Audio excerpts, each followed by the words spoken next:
Good morning, dear students. Welcome you all. Today we will start a new chapter of English grammar. The chapter name is nouns. I think that you are all acquainted about the topic because we read this topic from the very beginning. You know that noun is the name of person, place, animals or things. So here you know that 5 kinds of nouns are proper noun, common noun, collective noun, abstract noun, material noun. But here we will discuss according to your syllabus, according to your book, whatever is given in your book. We will discuss the topic one by one.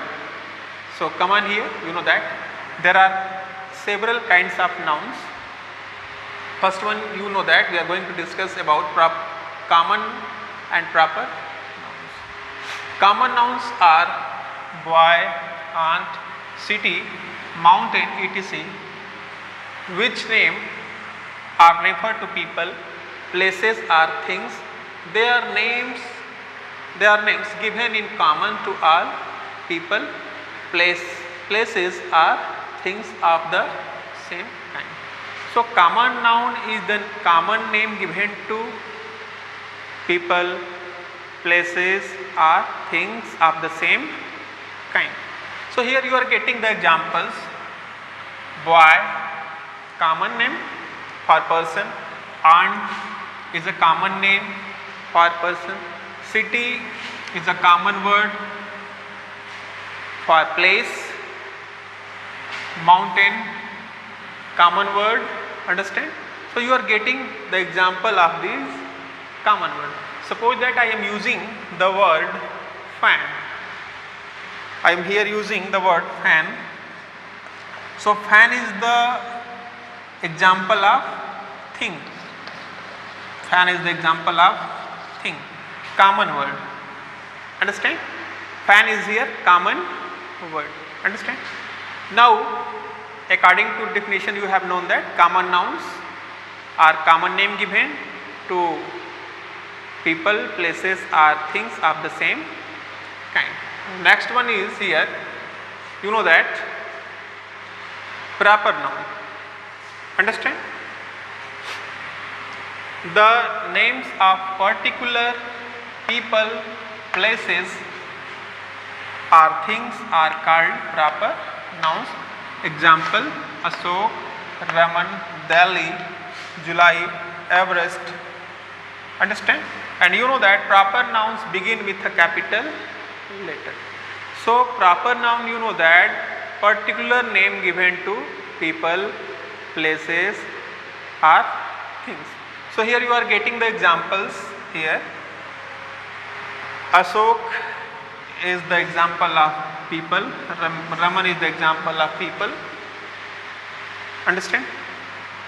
Particular name given to person. So it is the example of person. These are the example of person. Next one is Delhi, the example of place. You know that? Understand? July, common name given to the month. Everest, you know that, common name, a particular name. It is a particular name of the month. So Everest is the particular name of the mountain. You know that proper nouns begin with a capital letter.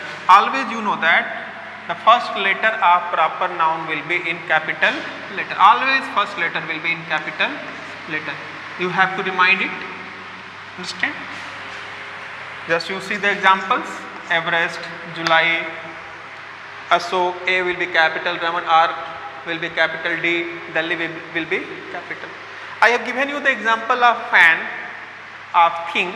Here I am giving you the example of USA fan. So USA fan will be what? The name of a particular brand, particular fan. So it is the example of thing. So it is the example of thing. Understand? Now next one is abstract nouns. Abstract nouns are the names of feelings, ideas, states or qualities. Feelings, emotions, ideas, states or qualities. You know that. Suppose that the examples are here: joy, sorrow, friendship, kindness, strength, courage, beauty, poverty. They are things we can't see or touch. So you know that abstract nouns are the nouns you know that represents feelings, ideas, emotions, states, condition, etc., which we only feel, can't see or touch. Understand? Suppose that the feelings will be here: joy, sorrow, understand, friendship, kindness. It also represent ideas, badness, goodness. There will be the examples. Qualities, sorry, ideas not, it is not the example of ideas, it is the example of qualities: badness, goodness. Understand? States, the example of states, you know that. Poverty is the example of states, condition. Happiness, sorrowness will represent feelings. Understand? It also represents states. Poverty, richness, quality. Suppose that goodness, goodness. So such type of you know that qualities will be represented here. Understand? So now we know that abstract nouns are the names of feelings, ideas, states or qualities. Names of feelings, ideas, emotions, states, etc. Understand? So I think that you have understood all this clearly. Thanks for watching the video. Afterward we will continue the chapter.